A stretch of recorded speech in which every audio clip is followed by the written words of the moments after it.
Всем привет! И вы снова на моем канале Мастер Кнот 007. Сегодня я расскажу и покажу, как сплести брелок-петлю, используя только половину базового узла макраме, который называется квадратный. Нам понадобятся ножницы, линейка, булавки, карабин, а также шнур для плетения. У меня он 5 мм диаметров, 2 отрезка по 2 метра и один отрезок 60 сантиметров. Итак, приступим. Возьмем отрезок нити длиной 2 метра и отмерим на нем 40 сантиметров. Аккуратно складываем в этом месте и навешиваем на карабин, на его нижнюю часть, заводя его в кольцо. Следим за тем, чтобы короткая часть шнура, наши 40 сантиметров, оставались с правой стороны, как бы в центре. Это важно. Теперь мы берем для работы следующий еще один шнур длиной 2 метра и проделываем то же самое. Отмеряем 40 сантиметров. Складываем шнур и снова продеваем его в кольцо карабина. Следим за тем, чтобы короткая часть шнура теперь находилась слева, как бы в центре. Перед началом работы мы должны убедиться, что наши короткие отрезки шнуров находятся рядом и они находятся в центре. Теперь можно закреплять наш карабин на поверхности. Если вы работаете на мягкой поверхности, как я, то вы можете для закрепления использовать либо специальные булавки макраме, либо швейные булавки. Если вы работаете на твердой поверхности, вы можете прикрепить карабин к поверхности обычным скотчем или клейкой лентой. А теперь начнем плести. Я буду плести первую половину квадратного узла. Я буду правой крайней нитью обвивать снизу как бы все 3 нити и выводить его в левую образовавшуюся петлю. Я затягиваю половину узла, оставляя до основания карабина примерно 2 сантиметра. Это будет необходимо для завершения нашего браслета. Дальше я буду повторять эту же половину квадратного узла в левую сторону. Это важно. Вы можете использовать любую половину узла. Вы можете плести ее влево или вправо. Самое главное, если вы начали плести узел влево, вы продолжаете плести все время только одну его половину в левую сторону. Если вы начали плести с правой стороны, то продолжаете плести все узлы вправо. Это нужно для того, чтобы начала образовываться наша витая цепочка. Если вам сложно это понять, я оставлю ссылку под видео на мой подробный урок, как же сплести витую дорожку макраме. Итак, мы продолжаем плетение одинаковой половины квадратного узла. Я буду плести все время в левую сторону. Наши центральные нити не используются в работе, поэтому их длина не меняется, а меняется длина только 2 крайних нитей. Именно поэтому мы оставили 2 центральные нити короче, а 2 крайние нити оставили длинными. Вы можете поворачивать вашу работу так, как вам удобно для плетения. Это не важно. Главное, чтобы ваши центральные нити все время оставались в середине. Продолжайте плести. Если вам неудобно, вы можете переколоть ваш браслет на другое место, чтобы у вас было место для плетения. Если же вас все устраивает, вы просто продолжаете плести браслет до необходимой вам длины. Я рекомендую примерить браслет на ваше запястье, чтобы убедиться, что вам комфортна такая длина. Все зависит от того, какой размер вашего запястья. Мне показалось, что мне еще необходимо доплести несколько узлов, что я и делаю. Завершив плетение и убедившись в том, что мой браслет подходит на мою руку и мне комфортно в нем, я буду заканчивать плетение браслета. Я буду закреплять наши нити узлом ловушка. Для этого я использую дополнительную нить длиной примерно 50-60 сантиметров. аккуратно складываем браслет, совмещая начало нашей витой дорожки и ее окончание, так, чтобы они находились на одном расстоянии.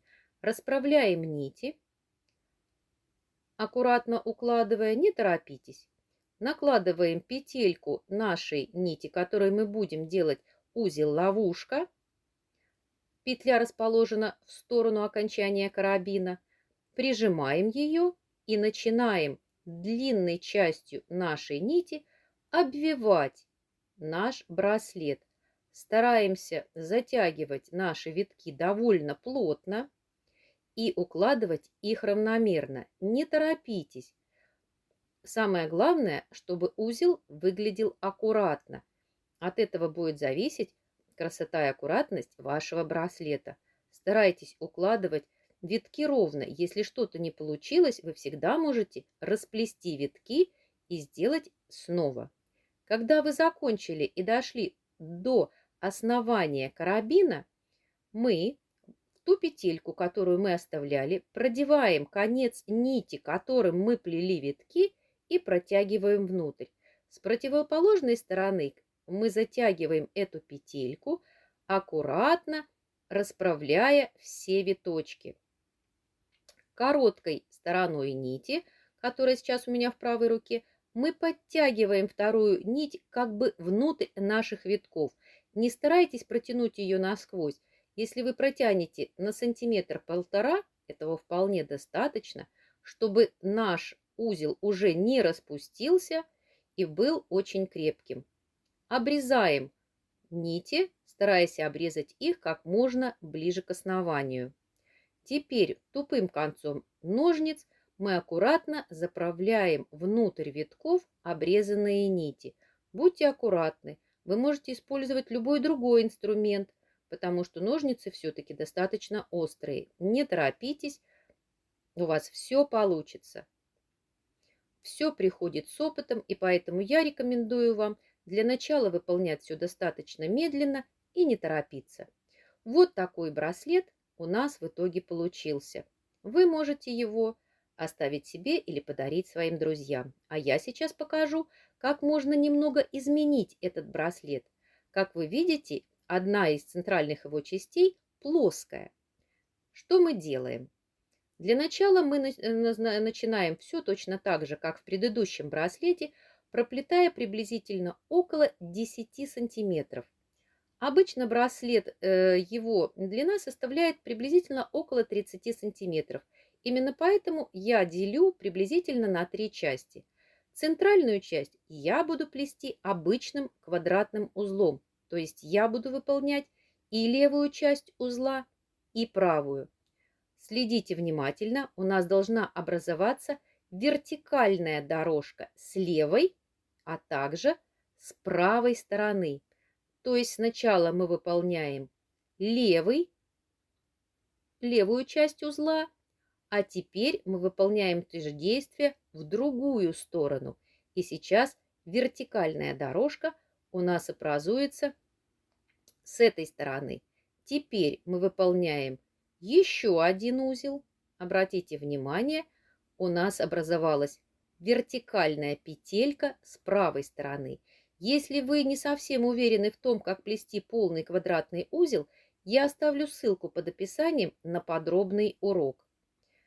Среднюю часть из квадратных узлов мы делаем тоже приблизительно 9-10 сантиметров.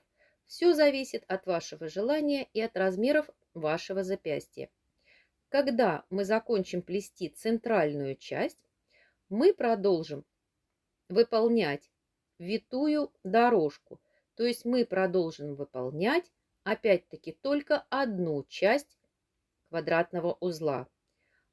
Для того, чтобы вам было легче, вы можете посчитать в начале, сколько же узлов вы проплели в витой дорожке, чтобы вам повторить ее в нижней части. Я не считала, сколько узлов я проплела, поэтому я буду ориентироваться чисто на визуальное восприятие. Итак, я начинаю плести только половинку узла в левую сторону, чтобы опять у меня образовывалась витая дорожка. По мере плетения я буду сравнивать, сколько я проплела в первой части витой дорожки и сколько в этой, чтобы они были примерно равны. Конечно, вы можете просто посчитать количество узлов. Это как вам удобно. Я сравниваю и вижу, что у меня приблизительно выполнена половина витой дорожки в нижней части браслета. Я продолжаю плести до тех пор, пока эти части не будут выглядеть одинаково.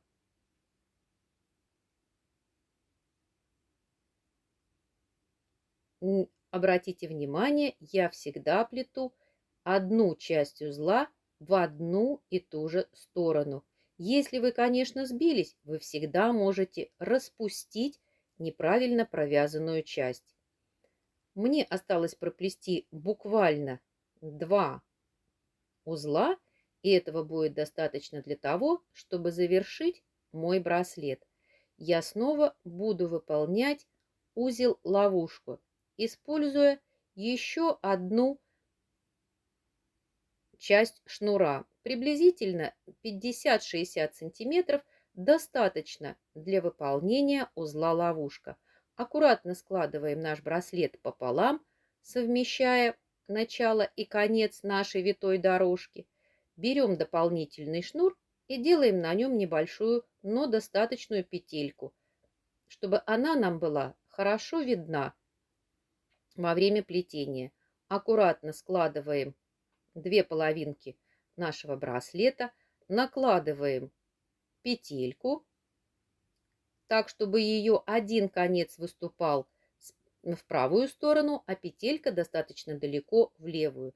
И начинаем длинным концом обвивать наш браслет, стараясь затягивать достаточно плотно, укладывая витки плотнее друг к другу и следя за натяжением нити. Когда мы доплетем до основания нашего карабина, мы можем закончить наш узел.